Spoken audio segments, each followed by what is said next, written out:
নিজের অনেক প্রশংসা করে কিন্তু কেউ জিরায়াকে পাত্তা দেয় না। নারুতো বলে যে পারবি সেন্সে, একটা সুন্দরী মেয়ে আপনাকে দেখেছে আর আপনি একবারে গলে গেছেন। আপনি এমন ভাবে পড়েছেন যেন কেউ 100 তলা বিল্ডিং থেকে পড়ছে।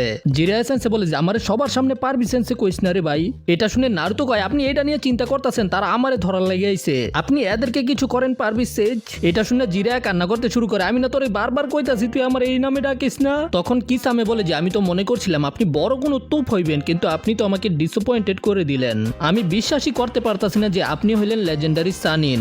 এটা শোনার পরে নারুতো একেবারে অবাক, কি তোরা জানোস পারবি সেন্সে কে? জিরায়া বলে যে হ্যাঁ, ডন জাজা বুক বাই ইটস কভার। তো আপনি কোনোভাবে ইটাচির করা গেনজুৎসুকে রিলিজ করে দিয়েছেন, যেটা ইটাচি মেটার উপরে করেছিল।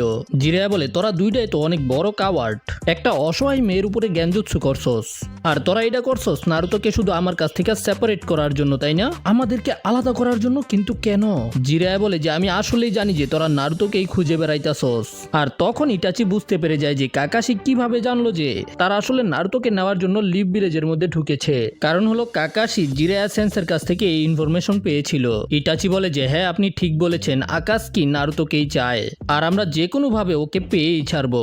এটা শোনার পরে তো নারুতো একেবারে অবাক, কি চলতেছে এখানে? আর জিরায়া তো বড় বড় চোখ করে ইটাচির চোখের দিকে তাকিয়েছিল। যেই জায়গায় আমরা দেখতে পেয়েছি কাকাশি নিজের চোখকে বন্ধ করে ফেলেছিল, ওই জায়গায় জিরায়া তার চোখের দিকে তাকিয়ে রয়েছে। জিরায়া বলে তোরা কোনোভাবেই নারুতোকে নিয়ে যেতে পারবি না। ইটাচি বলে যে ও এটা আমরা দেখে নিব। তখন মাস্টার জিরায়া বলে যে আমার হিসাবে এটাই ভালো প্ল্যান, যদি আমি তোদের দুজনকে এখানেই শেষ করে দেই। তখন আদমরা সাসকে জিরায়া সেন্সে এটা থেকে দূরে থাকতে বলে। সাসকে আবারও দাঁড়িয়ে গিয়ে ইটাচির উপরে আক্রমণ করতে যায়, কিন্তু ইটাচি সাসকে একটা লাথি দিয়ে একেবারে দূরে পাঠিয়ে দেয়। সাসকে না! নারুতো রেগে গিয়ে ইটাচির দিকে যেতে শুরু করে, কিন্তু সাসকে নারুতোকে থামিয়ে দেয়। আমার ব্যাপারে তুই নাক গলাইতে আইস না। এটা শোনার পরেই নারুতো থেমে যায়। সাসকে নিজের শারিঙ্গানকে অ্যাক্টিভ করে আবার ইটাচির দিকে যেতে শুরু করে, কিন্তু ইটাচি সাসকের ঘুষিকে থামিয়ে দিয়ে সাসকেকে চাপার মধ্যে একটা ঘুষি মারে। এতে সাসকে আবারও উড়ে গিয়ে পড়ে। আর এত মাইর খাওয়ার পরেও সাসকের শিক্ষা হয় না, যে কারণে ইটাচি সাসকেকে আরো ধোলাই দেয়। আর সাসকে দোলাই খাওয়ার সময় চিন্তা করে যে কেন এত বছর ট্রেনিং করার পরেও আমি কোনো কিছু করতে পারছি না কেন। আর ইটাচিও সাসকের উপরে একটুও দয়া দেখায় না। ইটাচি সাসকের কলার ধরে উপরে তোলে আর সাসকের উপরে তখন সুকুয়োমির ব্যবহার করে। সাসকেকে বারবার ওই পুরনো জিনিসগুলোকে দেখাতে শুরু করে যে কিভাবে ইটাচি পুরো উচিয়া ক্ল্যানকে মেরে ফেলেছিল। আর এইবার ইটাচি সাসকেকে সুকুয়োমির ভিতরে অনেক সময় রেখেছে, যে কারণে সাসকের অবস্থা অনেক বেশি খারাপ হয়ে যায়। কিসামে বলে যে এটা তো অনেক বেশি জঘন্য, ইটাচি নিজের ছোট ভাইয়ের উপরেই সুকুয়োমির ব্যবহার করছে। আর ঠিক আমরা তখন সাসকের চিল্লানের শব্দ শুনতে পাই, আর এরপরেই সাসকে অজ্ঞান হয়ে যায়। আর এটা দেখার পরে নারুতো বলে যে অনেক হয়েছে, আমি আর কাউকে ছাড়বো না। নারুতো তখন কিসামেকে পার করে ইটাচির দিকে যেতে শুরু করে, আর কিসামেও নারুতোর পিছনে পিছনে যায়। আর তখন আমরা দেখতে পাই যে জিরায়া সেন্সে নিজের হ্যান্ড সাইন বানাইতাছে। আর জিরায়া সেন্সে যে জুৎসুটা করেছে সেটা দেখে সেখানে থাকা সবাই অনেক বেশি অবাক হয়ে যায়। Ninja art toad mouth trap. আর আমরা দেখতে পাই যে এই জুৎসুটা সাসকেকে নিজের ভিতরে নিয়ে নেয়, আর তার সাথে সাথে কিসামেকেও খেতে শুরু করে দিয়েছে। জিরায়া বলে যে তোদের দুজনকে এখন মাউন্টেন টোড গিলে ফেলেছে, তোরা দুইজন এখন একটা ব্যাঙের পেটের ভিতরে আছস, আর এখন সে তোদেরকে হজম করতে শুরু করে দিবে। তোরা দুইজন তো ব্যাঙের আদার হয়ে যাবি। ভাই আমার তো এই জিনিসটা একেবারেই পছন্দ হইতাছে না, এটা কি আমারেও খাইয়া লাইব নাকি? নারুতো একেবারে শান্ত হয়ে দাঁড়িয়ে থাক, বেশি নড়াচড়া করিস না। আর এটা দেখার পরেই ইটাচি কিসামেকে বলে যে কিসামে চল পালাইতে হইব। কিসামে তখন অনেক কষ্ট করে ওই ব্যাঙের পেট থেকে নিজের তলোয়ার এবং পাকে ছোটায়। জিরায়া বলে যে এটা একেবারে ইউজলেস, এখন পর্যন্ত কেউ এমন জন্ম হয়নি যে এই ব্যাঙের পেট থেকে পালাইতে পারবো। আর তখন জিরায়া ওদের দুজনের পিছনে টেন্টিকালসকে ছেড়ে দেয়। কিসামে তখন সেগুলোর সাথে লড়াই করার চেষ্টা করে, কিন্তু এগুলো এত বেশি পরিমাণে ছিল কিসামে কিছুই করতে পারছিল না। কিসামে বলে এগুলো অনেক ফাস্ট, আমরা যেতে পারবো না। আর তখনই আমরা দেখতে পাই যে ইটাচি নিজের মাঙ্গেকেও শারিঙ্গানের ব্যবহার করে, আর জিরাও বুঝতে পারে যে ওরা কিছু একটা করেছে, যে কারণে জিরা তাড়াতাড়ি করে ওই দিকে যায়। আর জিরা সেখানে গিয়ে দেখতে পায় যে সেখানে একটা ছিদ্র হয়ে গেছে, আর অদ্ভুত এক ধরনের কালো আগুন জ্বলছে। জিরা কোনোভাবেই বুঝতে পারছে না তারা এটা কিভাবে করলো। এদিকে আমরা ইটাচি এবং কিসামেকে পালিয়ে যেতে দেখতে পাই। কিসামে বলে আমরা আবার পালাইলাম কেন? ইটাচি বলে আমরা তাড়াহুড়ো করে এখন কিছুই করতে পারবো না, তাছাড়া আমি দুইবার সুকুয়োমির ব্যবহার করেছি আর একবার আমাতারাসুর ব্যবহার করে ফেলেছি, যে কারণে আমি অনেক বেশি ক্লান্ত হয়ে গেছি, যে কারণে আমার এখন রেস্ট করে নিজের পাওয়ারকে রিচার্জ করতে হবে। আর এদিকে নারুতো ওই কালো আগুনের সামনে গিয়ে বলে যে এইগুলো কি, আবার এগুলো কি কোনো ধরনের কালা আগুন নাকি? কিন্তু জিরায়া নারুতোকে ওইগুলো থেকে দূরে থাকতে বলে। জিরায়া বলে যে তারা এটা কিভাবে করলো, তারা কোন জুৎসুর ব্যবহার করেছে এখান থেকে পালানোর জন্য। আর এই কালো আগুন স্টোন টোডের পেটকে পুড়ে ফেলেছে। যে পেটটা নিজে থেকেই আগুন ছাড়ে তার মানে হলো যে এই জুৎসুটা অনেক বেশি শক্তিশালী। তারপরে জিরা একটা স্ক্রোলের মধ্যে ওই ব্ল্যাক ফ্লেমকে সিল করে ফেলে, পরে এটার উপরে রিসার্চ করার জন্য। জিরা বলে যে এখন আমাদের সাসকের কিছু করতে হবে। সাসকেকে তখন পেটের ভিতর থেকে বের করে নিয়ে আসে, যেখানে আমরা দেখতে পাই যে সাসকের অবস্থা অনেক বেশি খারাপ। আর তখন জিরা সেন্সে নিজের জুৎসুকে ক্যান্সেল করে দেয়। নারুতো চিন্তা করে তারা সাসকের সাথে কি করেছে, আর তখনই আমরা দেখতে পাই সেখানে একটা কুনাই আসে আর একটা কালো ছায়া ওদের দিকে আসতে শুরু করে, যেটা হলো মাইট গাই। মাইট গাই তো সরাসরি মাস্টার জিরায়ের উপরে আক্রমণ করতে যাচ্ছিল, আর জিরায়কে একটা কিক করে নিচে ফেলে দেয়। কিন্তু পরে বুঝতে পারে আরে ভাই আমি কি করলাম, মাস্টার জিরায় আমারে মাফ করে দিন, আমি ভুল করে ফেলছি, আমি তাড়াহুড়ার কারণে ঠিকভাবে দেখতে পারিনি। আমি আমার হেডব্যান্ডের ব্যবহার করেছিলাম, যে কারণে আমি শুধু দুইটা ছায়াকে দেখতে পাইছি। জিরা বলে যে তুই যদি আমার এইভাবে সরি কস তাইলে আমি সরি নিতাম না। এতে মাইট গায়ে তালবাহানা করতে শুরু করে, আমার ভুল হয়ে গেছে মাস্টার জিরা। যাই হোক, জিরা বলে যে আমাদের সাসকেকে যত তাড়াতাড়ি সম্ভব মেডিকেল কোরের কাছে নিয়ে যেতে হবে। আর ইটাচি সাসকের উপরে যে কোনো একটা জুৎসুর ব্যবহার করেছে, যে কারণে সাসকের অবস্থা খারাপ হয়ে গেছে। মাইট গায়ে চিন্তা করে যে এটা কি ওই জুৎসু যেটা কাকাশির উপরেও ব্যবহার করেছে। নারুতো জিজ্ঞাসা করে পারবি সে সাসকে ঠিক আছে তাই না? ফিজিক্যালি হ্যাঁ, কিন্তু মেন্টালি ঠিক থাকবে কিনা সেটা আমি বলতে পারি না। আর এতে নারুতো অনেক বেশি রেগে যায়। আমি ভয় পেয়ে গেছিলাম, কিন্তু এখন আর আমি ভয় পাবো না, কারণ হলো তারা আমার জন্যই এসেছিল। এখন আমার নিজেরই এমন শক্তিশালী হতে হবে যেন আমার কারো সাহায্যের দরকার না হয়। জিরায় বলে হ্যাঁ আমি বুঝতে পেরেছি, কিন্তু এখনো সেটার সময় হয়নি। কিন্তু নারুতো তো একেবারে রেগে মেগে ফায়ার। আমরা কি করবো এখন? আমরা কি বইয়া থাকবো আর ওরা আমগো উপরে আক্রমণ করে আইয়া পালাই যাইবো? এইটা আবার কোন ধরনের প্ল্যান? তখন জিরা সেও রেগে গিয়ে নারুতোকে চুপ থাকতে বলে, তুই এখনো চিল্লায় কথা কওয়ার উপযুক্ত হস নাই। এতে নারুতো চুপ হয়ে যায়। জিরা সে গাইকে বলে যে আমি সরি, আমি সাসকে ওকে ওর নিজের লড়াই করতে দিতে চেয়েছিলাম, কিন্তু এখন আমার মনে হইতাছে ওদেরকে আমার আগেই থামানো উচিত ছিল। গাই বলে যেটা ঠিক ওই জুৎসুর মতোই যেটা কাকাশির উপরে ব্যবহার করা হয়েছে। আমরা এখন পর্যন্ত জানতে পারিনি কাকাশি আবারও কখনো আগের মতো হতে পারবে। কি কাকাশি সেন্সে? গাই বলে যে আমাদের এখন দরকার হলো একজন মেডিকেল জিনিয়াসের, যে এখন আমাদেরকে এই সমস্যা থেকে বের করতে পারবে। জিরা বলে যে হ্যাঁ গাই তুই ঠিক বলছস, আর আমরা তাকেই খুঁজে বের করার জন্য এখানে এসেছি। যেটা শোনার পরে গাই সেন্সে বলে যে আসলেই নাকি? হ্যাঁ আসলেই, আমি তার কথাই বলছি। আরেকজন legendary sannin, the queen of slugs and medicine, the gambling fool lady সুনারে।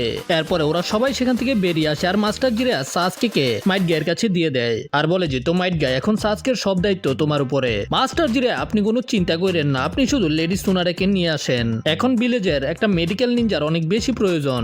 এরপরে মাইট গায় সাসকে নিয়ে সেখান থেকে চলে যায়, আর যাওয়ার সময় নারুতোকে ওই পোশাকটা দিয়ে যায় যেটা মাইট গায় পরে। যদি তুমি এইগুলো পরো তাহলে তুমি ট্রেনিং করার সময় অনেক বেশি শক্তিশালী হয়ে যাবে। আর এটা শোনার পরে তো নারুতো মাইট গায়ের কথায় চলে আসে। জিরা মনে মনে চিন্তা করে তুই যদি লোকেদেরকে এইগুলো দিয়ে বেড়াস তাহলে তোর লগে একটা আয়না রাখা উচিত নিজের চেহারা দেখার জন্য। জিরা নারুতোকে বলে যে তুই কিন্তু এটা পরার চিন্তাও করিস না, দেখ করে দেখতে কেমন লাগতাছে। নারুতো জিরা সেন্সেকে জিজ্ঞাসা করে তো তারা আসলে আমার কাছ থেকে কি চায়? জিরা বলে যে তারা তোর কাছ থেকে কিছু চায় না, তোর ভিতর যে নাইনটেল ফক্স আছে সেটাকে চায়। আসলে আমার ভিতরে আছেটা কি? একটা ভয়ানক রাক্ষস যেটা লিভ ভিলেজের মধ্যে ধ্বংস চালিয়েছিল, কিন্তু তারা এটাকে কেন পেতে চায়? জিরা বলে যে কারণ হলো নাইনটেলের ভিতরে এত পরিমাণে চাকরা আছে যেটা তুমি কখনো চিন্তাও করতে পারবে না নারুতো। তারা হয়তো এটার শক্তিকে কন্ট্রোল করতে চায়, অথবা অন্য কিছু যেটা সম্পর্কে আমি এখনো জানতে পারিনি। কিন্তু তুমি চিন্তা করো না, যতক্ষণ পর্যন্ত আমি তোমার সাথে আছি তারা তোমাকে স্পর্শ করতে পারবে না। এরপরে তারা দুজনে আবার যেতে শুরু করে, আর ফাইনালি এরা দুজনে একটা ভিলেজের সামনে চলে আসে, আর দেখতে পাই যে এই ভিলেজের মধ্যে তো একটা মেলা চলতেছিল। নারুতো এবং পারবিসেজ এখানে মজা করতে শুরু করে দেয়। নারুতো এখানে কিছু খাবার দাবার কিনে খায়, আর জিরা তো নিজের আসল কামে ব্যস্ত। জিরা এখানে দুইটা মেয়ে নিয়ে বসে বসে মদ খাইতাছিল, যে কারণে নারুতোর ওই বড়া মানিব্যাগ একেবারে শেষ হয়ে গেছে। এই মানিব্যাগটা নারুতোর ছিল, যেটা নারুতো পারবিসেজের কাছে জমা রেখেছিল, কিন্তু সেই নারুতোর সব টাকা খেয়ে ফেলেছে। এটা দেখে নারুতোর অবস্থা খারাপ হয়ে যায়, আর নারুতো চিল্লায় বলে লুচ্চা শালা তুই আমার সব টাকা শেষ করে ফেলছস, দাঁড়া তুই। আরে নারুতো আমার কথা তো শুন ভাই, তুই আমার সব টাকা শেষ করে ফেলছস, তোরে আমি ছাড়বো না। আর ওই দুইটা মেয়ে এগুলো শুনে সেখান থেকে পালিয়ে যায়। নারুতো জিরার উপরে আক্রমণ করে দিয়ে ওর মাথার মধ্যে মারতে শুরু করে দেয়। তখনই সেখানে দুইটা লোক চলে আসে, আর নারুতোর হাত থেকে একটা স্কুইড ছুটে গিয়ে ওই লোকটার জ্যাকেটের মধ্যে পড়ে, যে কারণে তার জ্যাকেটের মধ্যে দাগ পড়ে যায়। পিচ্ছি তোর সাহস কেমনে হইলো যে তুই আমার বসের স্যুটকে নষ্ট করে দিছস? এই স্যুটটার দাম 1 লাখ টাকা, তোরই এখন এটার জরিমানা দিতে হবে। জিরা বলে কি 1 লাখ? এরকম একটা বেকার স্যুটের দাম 1 লাখ টাকা? তুই কি মজা করতাছস নাকি? তখন বস বলে যে আমার সাথে পাঙ্গা নিস না। তখনই আমরা দেখতে পাই যে জিরার হাতের মধ্যে অনেক চাকরা আসতে শুরু করে, আর জিরা ওই চাকরার বলকে বসের পেটের মধ্যে মেরে দেয়, যে কারণে লোকটা ঘুরতে ঘুরতে উড়তে উড়তে বাইরে গিয়ে পড়ে। এটা দেখার পরে নারুতো ইমপ্রেস হয়ে যায়, ভাই এটা আবার কোন ধরনের জুৎসু, অনেক কুল। আর দেখতে পাই যে ওই দুইটা লোক একটা দোকানের মধ্যে গিয়ে পড়ছে, যে কারণে দোকান একেবারে ভেঙে গেছে, যে কারণে জিরায়া ওই দোকানদারকে কিছু টাকা দিয়ে সেখান থেকে চলে যায়। এখন তো নারুতো জিরায়াকে একটা কঠিন জুৎসু করতে দেখেছে, যে কারণে নারুতো জিরায়াকে পাগল করে ফেলে ওই জুৎসুটাকে শিখানোর জন্য। আর এই জন্য জিরায়া নারুতোকে একটা খোলা ময়দানের মধ্যে নিয়ে আসে। জিরায়া নারুতোকে একটা পানিতে ভরা বেলুন দেয় আর বলে যে নারুতো, যদি তুই ওই জুৎসুটাকে শিখতে চাস তাইলে এইটাকে ভালোভাবে দেখ। আর জিরায়া হাতের মধ্যে বেলুনটাকে রেখে 1 সেকেন্ডের মধ্যেই বেলুনটাকে ফাটিয়ে দেয়। নারুতো এটা দেখে একেবারে অবাক হয়ে যায়। জিরায়া বলে যে গাছের মধ্যে উঠার ওই টেকনিকের মাধ্যমে তুমি চাকরাকে একসাথে করা শিখেছো, তারপরে পানির মধ্যে হাঁটার টেকনিকের মাধ্যমে তুমি চাকরাকে নিজের বডি থেকে বের করা শিখেছো, আর এখন এই টেকনিকের মাধ্যমে তুমি চাকরাকে নিজের বডি থেকে একটা ধারের মতো বের করা শিখবে। তোমাকে এই পানির বেলুনের মধ্যে ফোকাস করে এটাকে ফাটাতে হবে। ও শুধু তাইলে আমার এটাই করতে হবে? নিজের চাকরাকে এই বেলুনের ভিতরের পানির মধ্যে পাঠিয়ে সেটাকে ফাটিয়ে দাও। আচ্ছা বুঝতে পেরে গেছি, তো আমাকে ভিতরের পানিগুলোকে এমন ভাবে নাড়াতে হবে যেন বেলুনটা ফেটে যায়। আর নারুতো প্রথম চেষ্টাতেই বেলুনের ভিতরের পানিগুলোকে নড়াতে পারে। আরে ভাই এটা তো একেবারেই সহজ, পানি তো ভিতরে ঘুরছে। সকাল থেকে বিকাল হয়ে যায় কিন্তু নারুতো এখন পর্যন্ত বেলুনটাকে ফাটাতে পারেনি। আর জিরায়া তো সাইডে বিরক্ত হয়ে ঘুমায় রইছে। জিরায়া নারুতোকে নিজের কাছে ডাকে, তো নারুতো তুমি পানিকে কোন দিকে ঘুরাইতাছো? হ্যাঁ কি কোন দিকে? মনে হয় বাম দিকে ঘুরাইতেছি। নারুতো আমার সামনে। আর জিরায়া নারুতোর মাথাকে দেখে বলে নারুতো হলো রাইট রোটেশন টাইপ, কিন্তু নারুতো বাম দিকে ঘুরাইতাছে, এই কারণে নারুতোর কাজ হইতাছে না। যদি নারুতো পানির বেলুনকে ফাটাতে চায় তাহলে নারুতোকে নিজের চাকরাকে ডান দিকে ঘুরাতে হবে। একজনের চাকরা ডান দিকেও ঘুরতে পারে আবার বাম দিকেও ঘুরতে পারে, কিন্তু নির্ধারিত একটা দিকে শক্তি বেশি হয়, যেটা জিরায়া নারুতোর চুলকে দেখে জানতে পেরেছে। যার চুলগুলো ডান দিকে ঘুরে সে হলো রাইট রোটেশন টাইপ, আর যার চুলগুলো বাম দিকে ঢুকে সে হলো লেফট রোটেশন টাইপ। এই জন্য নারুতো নিজের চাকরাকে ফোকাস করে চাকরাকে ডান দিকে ঘুরাও। তো নারুতো গাদা তাড়াতাড়ি শুরু করে দে। এই পারবি সেন্সে, তুমি গাদা কারে কইতাছো, দেখো এখন আমি কিভাবে করি। তখন জিরায়া নারুতোকে বলে যে এই জুৎসুটা আসলে 4th হোকাগের জুৎসু, আর 4th হোকাগের এই জুৎসুটাকে সম্পূর্ণ শিখতে 3 বছর লেগেছিল, যে কারণে তুমি এটাকে দুনিয়ার সবচাইতে কঠিন জুৎসু বলতে পারো। জিরায়া নারুতোকে বেস্ট অফ লাক বলে সেখান থেকে আবারও শহরের দিকে যেতে শুরু করে। আর নারুতো সেখানে সারা রাত প্র্যাকটিস করে। নারুতো কিছুদিন এইভাবেই প্র্যাকটিস করতে থাকে, কিন্তু নারুতো কোনোভাবেই ওই বেলুনটাকে ফাটাতে পারছিল না। আর লাগাতার প্র্যাকটিসের কারণে নারুতোর হাতের মধ্যেও ব্যথা শুরু হয়ে গেছে। পুরো 1 সপ্তাহ পার হয়ে গেছে কিন্তু এখনো নারুতো বেলুনটাকে ফাটাতে পারেনি। আর একদিন সকালে নারুতো ঘুম থেকে উঠে দেখতে পায় একটা বিড়াল নারুতোর বেলুন নিয়ে খেলা করছে। বিড়ালটা বেলুনটাকে একবার ডান দিকে ঘুরাইতেছে আরেকবার বাম দিকে ঘুরাইতেছে, যে কারণে হঠাৎ করে বেলুনটা ফেটে যায়। আর সেটাকে দেখেই নারুতোর মাথার মধ্যে একটা আইডিয়া আসে। নারুতো সরাসরি জিরায়ার কাছে যায়, কিন্তু জিরায়া তো ঘুমিয়ে রয়েছে। আর জিরায়া ঘুম থেকেই বলে নারুতো তুই আইসস, আমার একটু পানি দে না খাইতে। নারুতো বলে যে ও আপনার পানি চাই, এই নেন পানি। আর নারুতো জিরায়ার মাথার উপরে একটা বেলুনকে ফাটিয়ে ফেলে, যে কারণে বেলুনের সব পানি জিরায়ার মুখের উপরে পড়ে। নারুতো বলে যে দেখেন আমি এটা শিখে ফেলেছি, এখন তারপরে আমাকে কি করতে হবে সেটা বলেন। জিরায়া ঘুম থেকে উঠে পড়ে আর নারুতো আবারও জিরায়াকে বেলুন ফাটিয়ে দেখায়। সবার প্রথমে নারুতো নিজের বাম হাতের মধ্যে বেলুনটাকে রাখে আর নিজের ডান হাতের মধ্যে চাকরাকে জড়ো করে ওই বেলুনের পানিকে চারদিকে ঘুরাতে শুরু করে। আর শেষ পর্যন্ত নারুতো বেলুনটাকে ফাটিয়ে ফেলে। জিরায়া চিন্তা করে যে হ্যাঁ ওইটা করছে ঠিক আছে, কিন্তু অনেক আজব ভাবে করছে। তারপরে এরা দুজনে আবারও খোলা ময়দানের মধ্যে চলে আসে ট্রেনিং করার জন্য। নারুতো প্রথম ধাপকে পাশ করে ফেলেছে, এই জন্য নারুতোকে এখন সেকেন্ড ধাপে যেতে হবে। তখন জিরায়া নারুতোকে একটা রাবারের বল দেয় আর জিরায়া নিজের হাতের মাধ্যমে একটা রাবার বলকে ফাটিয়ে দেখায়, যেটা অনেক জোরে বিস্ফোরণ হয়। আর নারুতো এই বেলুনের উপরে ঠিক ওই টেকনিকের ব্যবহার করে যেভাবে নারুতো পানির বেলুনকে ফাটিয়েছিল, কিন্তু নারুতো অনেক চেষ্টা করার পরেও রাবারের বলকে ফাটাতে পারে না। তখন জিরায়া সেটার কারণ বলে প্রথম বেলুনকে ফাটানোর জন্য তুমি শুধু রোটেশনের ব্যবহার করেছো, কিন্তু এখন তোমাকে এই রাবারের বলকে ফাটাতে হলে অনেক বেশি ফোর্সের ব্যবহার করতে হবে। তোমার এখন ওই চাকরাকে ঘুরানোর সাথে সাথে এটার উপরে অনেক শক্তির প্রয়োগ করতে হবে। তো নারুতো তুই প্র্যাকটিস কর, আমি শহরের তেনে ঘুরে আইতাছি। নারুতো বলে যে কি আপনি বারবার শহরে চলে যান, আপনি আমারে বললেও তো পারেন যে কিভাবে আমাকে এটা করতে হবে, আপনি এখানে থাইকে আমারে শিখান কিভাবে করমু। এতে জিরায়া বলে যে আমার উপরে সম্পূর্ণ নির্ভর হইলে হইব না, তোর নিজে থেকেও কিছু শিখতে হইব। যদি তুই এটা না করতে পারস তাইলে তুই কোনো ভালো নিনজা হইতে পারবি না। এগুলো বলার পরে জিরায়া সেখান থেকে চলে যায় আর নারুতো নিজের সম্পূর্ণ শক্তি দিয়ে পরিশ্রম করতে থাকে, কিন্তু এতেও কোনো লাভ হয় না। নারুতোর এই রাবারের বলকে ফাটানোর চেষ্টা করতে করতে গান ফেটে যায়, কিন্তু রাবারের বল ফাটে না। নারুতো অনেক ধরনের টেকনিকের ব্যবহার করে, কিন্তু এই বলকে ফাটানো অনেক কঠিন ছিল। আর এইরকম করতে করতে পুরো 3 সপ্তাহ পার হয়ে যায়। তো একদিন পারবি সেন্সে নারুতোকে কিছু খাবার দাবার আনার জন্য পাঠিয়ে দেয়। আর নারুতো মেলার মধ্যে গিয়ে এমন কিছু দেখতে পায় যে কারণে নারুতোর মন খারাপ হয়ে যায়। নারুতো দেখতে পায় যে একটা বাচ্চা তার বাবার সাথে জোরাজোরি করছিল যেন সে তাকে আইসক্রিম কিনে দেয়, আর ওর বাবা দুইটা একসাথে জোড়া লাগানো আইসক্রিম নিয়ে সেটাকে আলাদা আলাদা করে দেয়, আর তারপর একটা বাচ্চাটাকে খাওয়ার জন্য দেয় আর একটা নিজের কাছে রাখে। আর বাপ এবং ছেলের মধ্যে এরকম ভালোবাসাকে দেখে নারুতো অনেক বেশি ইমোশনাল হয়ে যায়। এর পরের দিন নারুতো আবারও ট্রেনিং করছিল, কিন্তু নারুতো কোনোভাবেই ওই বলটাকে ফাটাতে পারছিল না। নারুতোর দুইটা হাত ব্যথার কারণে কাঁপতে শুরু করে দিয়েছে। আর তখনই হঠাৎ করে নারুতোর উইল পাওয়ার অনেক বেশি বেড়ে যায়, আর নারুতো ডিসাইড করে যে কোনোভাবে এই বলটাকে ফাটায়া ছাড়তেই হবে। আর নারুতো যখন আবার চেষ্টা করে তখনই নারুতোর ভিতর থেকে অনেক পরিমাণে চাকরা বের হতে শুরু করে, আর নারুতো শেষ পর্যন্ত ওই বলটাকে ফাটাতে সক্ষম হয়ে যায়। কিন্তু আমরা দেখতে পাই যে ওই বলটার মধ্যে শুধু ছোট একটা ছিদ্র হয়েছে। তখনই জিরা পিছন দিয়ে সেখানে চলে আসে আর নারুতোকে বলে যে, ও কি ব্যাপার নারুতো, তুমি তো খুব তাড়াতাড়ি শিখে যাচ্ছ। নারুতো বলে যে হ্যাঁ হ্যাঁ, তেল মারা বন্ধ করো, আমি শুধু ছোট একটা ছিদ্র করেছি। জিরা বলে যে হ্যাঁ যাই হোক, তুই কিছু তো বুঝতে পারছস, এখন নে এটা গিয়ে খাইয়া ঠান্ডা হ। জিরায় ওই একসাথে জোড়া লাগানো আইসক্রিম থেকে সেগুলোকে আলাদা করে একটাকে নারুতোকে দেয়, আরেকটাকে নিজের জন্য রাখে। আর এটা দেখার পরে নারুতো জিরায়ের মধ্যে নিজের বাবাকে দেখতে পায়। নারুতোর বাবা নেই, কিন্তু এখন নারুতোর মনে হইতাছে যে জিরাই ওর বাবার মতো। অন্যদিকে আমরা দেখতে পাই যে গাই সাসকেকে হসপিটালের মধ্যে অ্যাডমিট করে দেয়। সাকুরাও সেখানে ছিল, সাসকে এখন কোমার মধ্যে রয়েছে। অন্যদিকে আমরা দুইটা মহিলাকে দেখতে পাই, আর তারা দুজনে একটা রুমের মধ্যে যায় যেখানে অনেকগুলো লোক বসে জুয়া খেলছিল। আর ওই দুইজন মহিলার মধ্যে থেকে একটা মহিলার সামনে এসে একটা বক্স খোলে যেটার মধ্যে অনেকগুলো টাকা ছিল। সে সেখানে বসে তাদের সাথে জুয়া খেলতে শুরু করে, আর কিছুক্ষণ যেতেই সে সেখানে থেকে সব টাকা হেরে যায়, যে কারণে ওই লোকগুলো সবাই তার উপরে হাসতে শুরু করে দেয়। আর তখনই আমরা জানতে পারি যে এই মহিলাটা আর কেউ না, এটা হলো অনেক দক্ষ মেডিকেল নিনজা লেজেন্ডারি সানিন সুনাডে সেনজু, আর এটা হলো তার অ্যাসিস্ট্যান্ট শিজুনে। মাস্টার জিরা এই লেডি সুনাডেকেই খুঁজে বেড়াচ্ছে। অন্যদিকে আমরা দেখতে পাই যে ওরুচিমারু একটা গোপন জায়গার মধ্যে লুকিয়ে রয়েছে।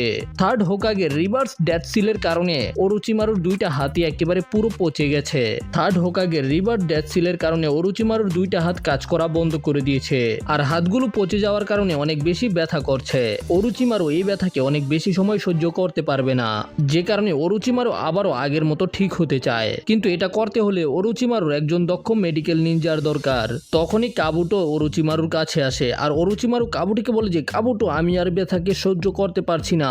কাবুটো বলে যে হ্যাঁ আমি জানি, এই জন্য আমি প্রতিদিন আপনার জন্য ওষুধ বানানোর চেষ্টা করছি। ওরুচিমারু বলে তোর ওই বেকার ওষুধে আমার কিছুই উপকার হচ্ছে না, আমার মনে হইতাছে এই ব্যথা আমার প্রাণ নিয়েই ছাড়বে। হ্যাঁ আপনার তো ব্যথা হবেই, কারণ এটা হলো থার্ড হোকাগের অভিশাপ। ওরুচিমারু বলে তুই অনেক কথা বলতাছস কাবুটো, আমি তোকে যাকে খুঁজে বের করতে বলেছিলাম তুই কি তার ঠিকানা খুঁজে বের করেছস? হ্যাঁ ওরুচিমারু স্যার, আমি তাকে খুঁজে বের করে ফেলেছি, সে এখন তানজাকু টাউনের মধ্যে আছে। কিন্তু ওরুচিমারু স্যার, একটা দুঃখের খবর আছে, আপনার পুরনো বন্ধু সেই টাউনের মধ্যেই রয়েছে, আর তার সাথে এখন নারুতো আছে। তারা দুজনেই আমাদের কাজের মধ্যে নাক গলাতে আসতে পারে। কোনো সমস্যা নাই, ভালো ওষুধ সবসময় তিতাই হয়, তুই রেডি হয়ে এক্ষুনি আমরা সেখানে যাব। তারপরে এরা দুজনে সুনাডেকে খুঁজে বের করার জন্য তানজাকু টাউনের মধ্যে যেতে শুরু করে। এদিকে জিরা নারুতোকে একটা কাগজ দেখায়। নারুতো এটা কি রে? নারুতো বলে আপনি কি কানা নাকি, এটা তো একটা কাগজ। আরে না না, ঠিক করে ভালোভাবে দেখ।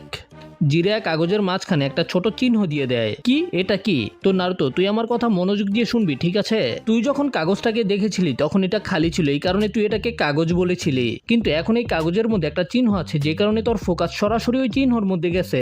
আসলে মানুষেরা একটা খালি জায়গার মধ্যে ফোকাস করতে পারে না, ফোকাস করার জন্য তাদেরকে একটা নির্ধারিত পয়েন্ট লাগে। আসলে এটার মাধ্যমেই আমরা কনসেন্ট্রেট করতে পারি। এই কারণে যদি তুমি ওই বলটাকে ফাটাতে চাও তাহলে তোমাকে কনসেন্ট্রেট করে নিজের শক্তির মাধ্যমে বলটাকে ফাটাতে হবে। এগুলো বলার পরে জিরা নারুতোর হাতের মধ্যে একটা চিহ্ন দিয়ে দেয়। বুঝতে পারছস নারুতো? হ্যাঁ মাস্টার জিরা, আমি বুঝতে পারছি, আমাকে শুধু এখন ভালোভাবে কনসেন্ট্রেট করতে হবে।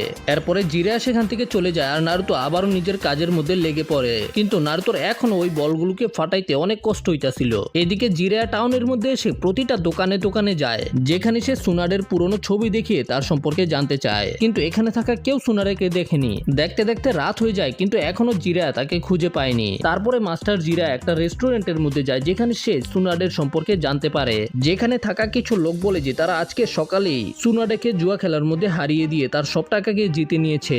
আর এর পরের দিন সকালেই আমরা দেখতে পাই যে ওরুচিমারু এবং কাবুটো ওই শহরের মধ্যে চলে এসেছে। আর নারুতো ট্রেনিং করতে করতে ক্লান্ত হয়ে ওই ময়দানের মধ্যেই শুয়ে রয়েছে। নারুতো অনেক চেষ্টা করে, কিন্তু এখনো বলের মধ্যে শুধু ছোট একটা ছিদ্রই হয়। এই জন্য নারুতো সেখানে শুয়ে পড়ে। তখন নারুতোর একটা ফ্ল্যাশব্যাকের কথা মনে পড়ে, যখন ইরুকা সেন্সে নারুতো আরো তিনজনকে একটা পানিশমেন্ট দিয়েছিল, যে ওদেরকে ওদের মাথার মধ্যে মধ্যে রাখা পাতাটার মধ্যে কনসেন্ট্রেট করতে হবে। কিন্তু নারুতো তো ওই ট্রেনিংকে সিরিয়াসলি নেয়নি। নারুতো শিকামারু চোজে এবং কিবাকে নিয়ে সেখান থেকে পালিয়ে গেছিল, যে কারণে এখন নারুতোর অনেক গিল্টি ফিল হইতাছে যে ওই সময় যদি নারুতো ইরুকা সেন্সের কথা মতো প্র্যাকটিস করতো তাইলে নারুতোর এখন এত কষ্ট করতে হইতো